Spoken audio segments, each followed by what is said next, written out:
On number 7, my first step is I want to get the same base. So both 4 and 32 I can express as 2 raised to some power. So 4 is the same as 2 squared.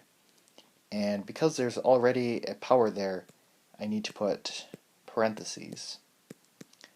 And then 32 is 2 raised to the 5th. So this is power to power, which means I want to multiply my exponents.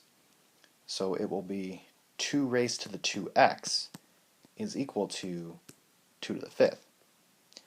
And now that my bases match, they're both 2, I can just look at the exponents. So 2x is equal to 5, and then divide both sides by 2, and x is equal to 5 over 2. On 8, my first step is to get the same base. So I'm not going to change the left-hand side,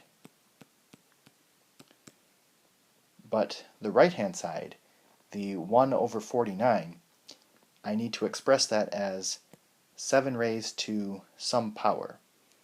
And that power will be negative 2, because 7 raised to the 2 would get you 49, but this 49 is on the denominator, so you need to make sure that your 2 is negative.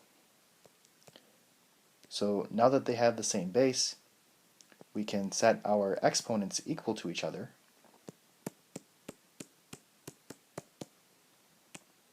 and then solve.